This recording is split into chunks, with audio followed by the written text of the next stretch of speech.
Hello साथियों। आज हम बहुत ही महत्वपूर्ण सुप्रीम कोर्ट का एक निर्णय लेकर के आए हुए हैं।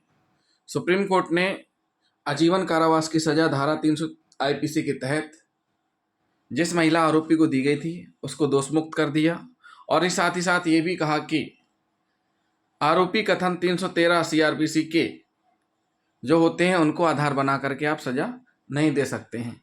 मतलब 313 के आधार पर ही आप आरोपी को सजा नहीं दे सकते। इस संबंध में और क्या क्या कहा है वो हम आपको बताएंगे। जिन साथियों ने हमारा चैनल सब्सक्राइब नहीं किया है हमारा चैनल जरूर सब्सक्राइब कर लें।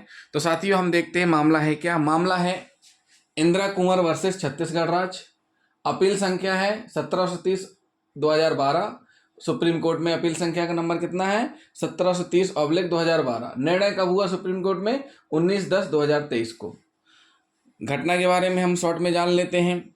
एक महिला है, महिला का पति से अलग हो गई है, महिला को पति ने छोड़ दिया है और महिला का गांव के दूसरे व्यक्ति के साथ प्रेम संबंध स्थापित हो जाता है। इस बीच वो गर्भवती हो जाती है और गर्भवती होने के बाद गांव के ही तालाब में एक शिशु की लाश मिलती है। ग्रामीणों ने पुलिस में रिपोर्ट की कि उक्त गर्भवती महिला का ही शिशु है जिसने हत्या करके इसको फेंका है, इसकी हत्या की है। ये सारे आरोप लगे।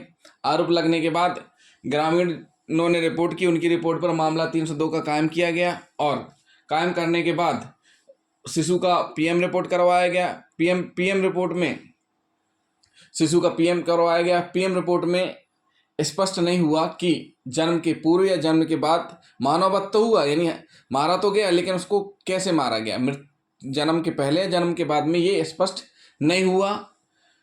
20/4/2010 को जिला कोर्ट ने आजीवन कारावास की सजा सुनाई। हाई कोर्ट ने सजा बरकरार रखी। सुप्रीम कोर्ट ने दोष मुक्त किया।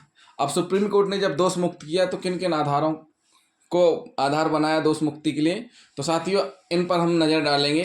तो सुप्रीम कोर्ट ने कहा है कि धारा 313 अभियुक्त के आधार पर, जो धारा 313 के जो कथन होते हैं, अभियुक्त के आधार पर दोष सिद्धि की जा सकती है। क्या दूसरा बताया अनुच्छेद आर्टिकल 21 का महत्व, एकांतता का अधिकार, और 302 आईपीसी में दी गई सजा की वैधता के बारे में बताया है।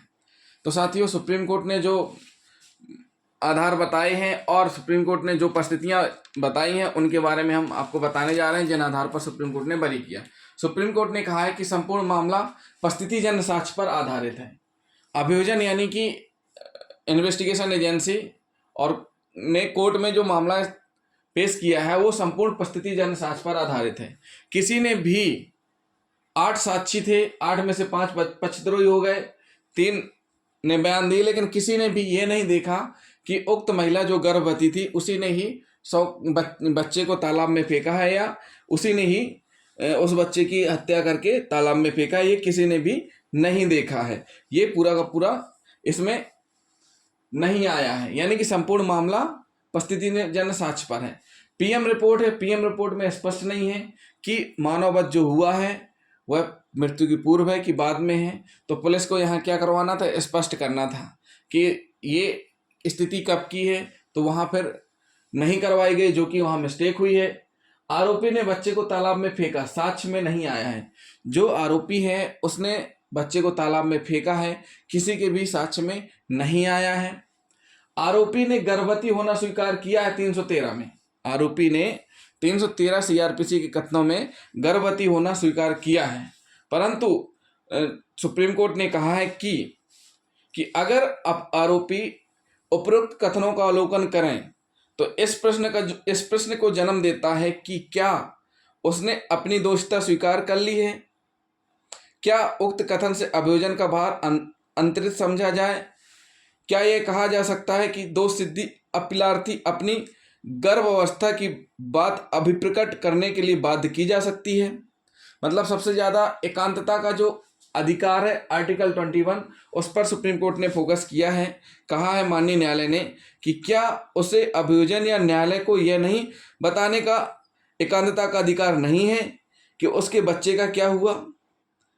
मतलब समझिए कि न्यायालय को यह नहीं बताने का एकांतता का अधिकार नहीं है कि उसके बच्चे का क्या हुआ, विशेषकर तब जब अभियोजन अपने प्रारंभिक भार और यह स्थापित करने के दायित्व में विफल रहा कि मृतक शिशु किसी भी तरीके में अभियुक्त से संबंधित था। तो साथियों, एकांतता का अधिकार अब भारत के संविधान के अनुच्छेद 21 के अंतर्गत संरक्षित है, जिसमें एकांतता के अधिकार का ध्यान रखा जाना चाहिए था। उसके बाद सुप्रीम कोर्ट ने यह भी कहा है कि 313 सीआरपीसी में शांत रहना, गलत उत्तर देने मात्र से सजा नहीं दी जा सकती है। बच्चे की मृत्यु के समय के संबंध में डॉक्टर की राय स्पष्ट नहीं है, और साथ ही साथ प्राकृतिक न्याय का सिद्धांत कहता है कि दूसरे पक्ष को भी सुनो। जब तक दूसरे पक्ष को नहीं सुनोगे, जब तक सही न्याय नहीं माना जाएगा। इन सभी आधारों और परिस्थितियों को ध्यान में रखते हुए माननीय सुप्रीम कोर्ट ने आरोपियों को दोष मुक्त किया है। तो साथियों, ये है सुप्रीम कोर्ट का एक ऐसा जजमेंट जिसमें जिला कोर्ट, हाई कोर्ट ने सजा बरकरार रखी, सुप्रीम कोर्ट ने दोष मुक्त किया और कहा कि धारा 313 सीआरपीसी के आरोपी के कथनों को आधार बना करके सजा नहीं दी जा सकती। जिन साथियों ने हमारा चैनल स्वीकार नहीं किया, सब्सक्राइब नहीं किया है, वो सब्सक्राइब कर लें। थैंक यू दोस्तों।